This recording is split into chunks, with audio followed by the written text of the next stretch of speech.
Randall really wasn't as good a friend as you were. I guess he and Merle were more like a team, like you and me should have been. That came to mind the other day, too. The radio was on when I was coming down here from Nebraska, and I found a station playing that new song, And I Love Her, by the Beatles.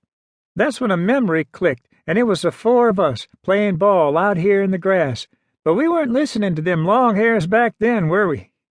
But anyway, it was that song, this time of the year, and the weather, that made me think to myself, you need to stop by and see them boys, 'cause it's been a long, long time since y'all last visited. So, here I am. You remember that day Merle got an extension cord and brought the Philco outside and put it right there by Miss Oni Mae's peonies and turned it up loud while we played baseball?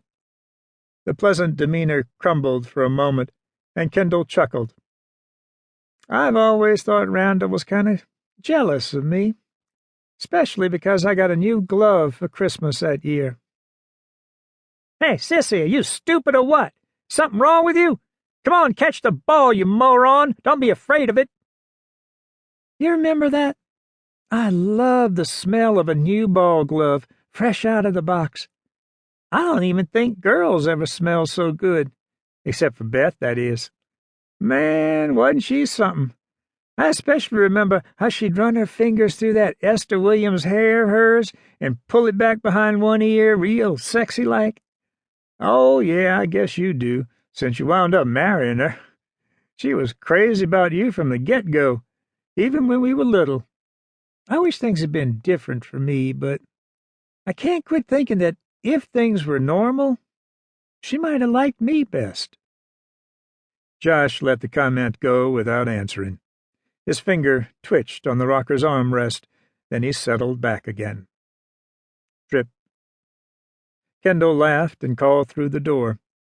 Ain't that right, Beth? We had some times, all right, but y'all were always playing those jokes on me, calling me sissy or sister girl. I never did learn to tell when you were kidding or pulling a prank. They rocked, while Josh allowed the conversation to be monopolized. The best one was when y'all sprinkled those leaves over the limbs and trash washed across that little draw down by the creek bottoms and convinced me it was solid enough to walk across. Woo-wee! I thought I wouldn't stop falling till I landed in China. That draw must have been 15 feet deep. Busted my lip and I nearly bit through my tongue. You boys are practical jokers, all right. A sudden gust blew across the road, threatening to snatch Josh's cap. Drip. That dang drip is really getting annoying. We'll need to fix it pretty soon. Anyway, Merle was kind of mean sometimes. Like when y'all told me you didn't want to play. Oh, hell, I knew y'all was sneaking off together without me, and don't think I didn't see what you did when no one was watching. That's what hurt the worst, me wanting to be with you and y'all stringing off alone and leaving me.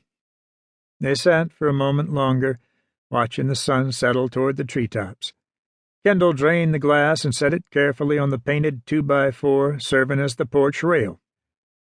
Well, we had our secrets, didn't we?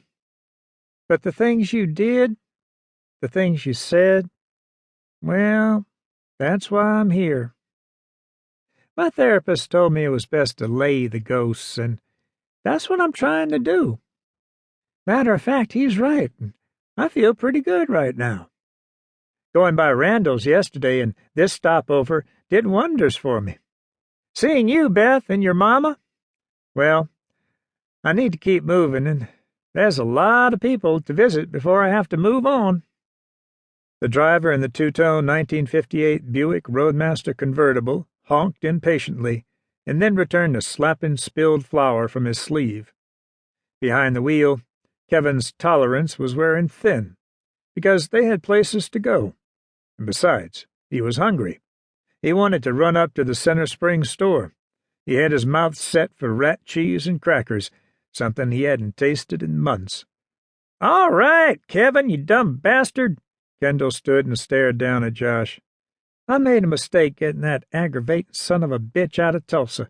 He's worrisome, and I'm about tired of traveling with him.